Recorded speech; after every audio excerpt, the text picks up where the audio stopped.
जय जिजाऊ, जय शिवराय. मत माझं, प्रतिक्रिया तुमची, यामध्ये आपलं सहर्ष स्वागत. निवडणुका आल्या की घोषणांचा पाऊस, आमिष दाखवायची, योजना दाखवायच्या, योजना आणायच्या, प्रत्यक्ष अंमलात आणायच्या, त्या सुरू करायच्या आणि सत्तेवर बसायचं. ही महाराष्ट्राची परंपरा झाली आहे का? महाराष्ट्रामध्ये लोकशाही जिवंत आहे का? काही प्रश्न सर्वसामान्यांच्या मनात येतात. आज घटकेला निवडणुका होऊन जेमतेम 6-7 महिने झाले. त्याच निवडणुकीपूर्वी ज्या 10 योजना तत्कालीन मुख्यमंत्री एकनाथ शिंदे साहेबांच्या काळात आणि गृहमंत्री असणारे तत्कालीन देवेंद्र फडणवीस यांनी घोषणा करून ज्या सुरू केल्या होत्या, त्यातल्या निवडणुकीपुरत्याच किती घटना होत्या किंवा किती घोषणा होत्या याची आता प्रचिती यायला सुरुवात झालेली आहे. सांगायचं तात्पर्य एवढंच, निवडणुकीपूर्वी शेतकऱ्यांचा 7-12 कोरा होणार होता. त्याचं काय झालं त्याच्यावर तर विचारमंथनही नाही. निवडणुकीपूर्वी ज्येष्ठांना वयोश्री योजना लागू होती, ती बंद करण्याचा GR निघाला आहे. नंबर 2, वृद्धांना तीर्थाटन योजना होती, तिचा GR निघाला आहे, ती बंद झाली. नंबर 3, अन्नपूर्णा योजना, जे वर्षाला या योजनेअंतर्गत मोफत 3 सिलेंडर मिळणार होते, ही योजनाही बंद करण्यात आली. आणि नंबर 4, 1 रुपयात पीक विमा योजना, याही योजनेला सरकारनं कात्री लावली आहे, तिचाही GR निघाला आहे, ही योजना बंद करण्यात आली. तुमचं मतदान घेऊन झालं, सत्ता प्रस्थापित झाली, आमचं काम संपलं. आता आम्हाला ना ज्येष्ठ, ना वयोश्री, ना शेतकरी, कुणाचीही गरज नाही. या सरकारचे दाखवायचे दात आणि खायचे दात वेगळे आहेत, विसरून चालणार नाही. यानंतर आणखी एक मुद्दा, या सरकारनंच निवडणुकीपूर्वी लाडक्या बहिणींना 2100 रुपये देण्याचं आश्वासन दिलं होतं. तर त्यामध्ये 2,59,00,000 महिला पात्र आहेत. त्यांना पेमेंट डायरेक्ट DBT मार्फत अदा झालं आणि ही योजना भविष्यात प्रति महिला 2100 रुपये देऊ असं आश्वासन दिलं गेलं.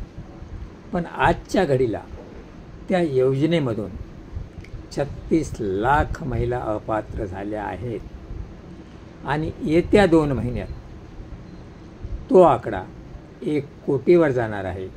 तेव्हा या सरकारचे निर्णय आणि घोषणा किती सत्य असतात, किती दाखवायच्या असतात आणि किती कृतीमध्ये अवतरायच्या असतात, हे आता आपल्याला दिसू लागलं आहे.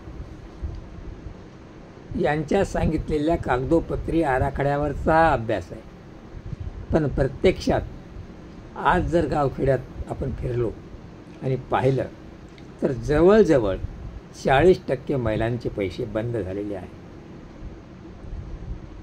आणि आणखीन जसजसं महिलांचं वय वाढत जाईल, 60 वर्षाच्या वर होईल, त्या महिला प्रत्येक महिन्याच्या टप्प्यागणिक कमी होत जातील. पण या योजनेमध्ये नवा भरणा होणार नाही, त्याची साईट उपलब्ध नाही. आणि 2100 रुपये देणं हा तर त्यांचा 5 वर्षाचा जाहीरनामा. तेव्हा हे लालची सरकार, हे सत्ता पिपासू सरकार, हे सुनामीनं आलेलं सरकार खरंच जनसामान्यांचं आहे का? देवेंद्र फडणवीस निवडणुकी अगोदर घसा बसायपर्यंत ओरडून सांगायचे, शेतकऱ्यांचा 7-12 कोरा कोरा कोरा. पण झाला का? नाही. लाडक्या भावांसाठी प्रशिक्षण योजना आणली, तिचाही जी आर रद्द केला. म्हणजे फक्त निवडणुकीपुरतं आणि तुमचं मत घेण्यापुरतं या सरकारचं काम होतं का? आणि आता गरज सरो आणि वैद्य मरो या उक्तीप्रमाणे हे सरकार करतंय का? यांना केवळ सत्ता आणि सत्ता हवी आहे. सत्तेच्या हवेसापोटी ते कधी काय बोलतील आणि कधी काय करतील याचा अंदाज लागत नाही. सर्वसामान्यानं जर साधा एखादा गुन्हा केला तर त्याला लागलीच तुरुंगात डांबलं जातं. पण यांच्या मंत्र्यांनी कुठलंही कृत्य करू द्या, त्याच्यावर साधी यांची देखील दाखल होत नाही. ही या सरकारची असली ओळख आहे. या सरकारनं आपल्या तोंडातून उच्चारलेले शब्द हे सुद्धा प्रिंट मिस्टेक म्हणून हे नाकारतील, हेही तेवढंच सत्य आहे. तेव्हा या महाराष्ट्राचा जरी अन्नदाता पोशिंदा शेतकरी असेल तरी त्याला हमीभाव मिळणार नाही, त्याला कर्जमाफी मिळणार नाही, त्याला शेतीसाठी जलसिंचन मिळणार नाही किंवा विद्युतही मिळणार नाही. पण त्याच्यावर कराचा बोजा हा कायम लादला जाईल, ही या सरकारची रणनीती आहे. तेव्हा निवडणुकीच्या आधी घोषणा करायच्या, योजना आणायच्या आणि निवडणूक झाली की त्या संपवायच्या, हे कायम फडणवीस सरकारचं काम राहिलं आहे. 2014मध्ये धनगरांना या सरकारनं आश्वासन दिलं होतं, पहिल्या कॅबिनेटमध्ये आम्ही तुमचा समावेश ST प्रवर्गात करू. आज त्या गोष्टीला 11 वर्ष झाली. 11 वर्षामध्ये फडणवीस तिसऱ्यांदा मुख्यमंत्री आहेत. काय झालं? धनगरांना आरक्षण मिळालं? तीच गोष्ट आहे.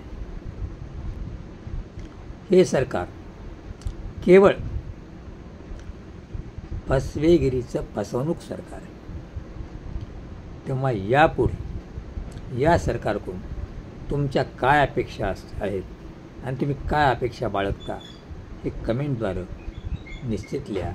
आणि हा व्हिडिओ आवडला तर सर्वांपर्यंत पोचवा की सरकार गरज सरो आणि वैद्य मरो याच शब्दाप्रमाणे चालणारं सरकार आहे. या सरकारला ना जनतेची, ना गरिबाची, ना शेतकऱ्यांची, ना कष्टकऱ्यांची कुणाचीही कणव अथवा जाणीव नाही. हे सरकार केवळ सत्तापिपासू आणि खुर्ची सम्राट सरकार आहे. तेव्हा मित्रहो, तुम्हाला काय वाटतं?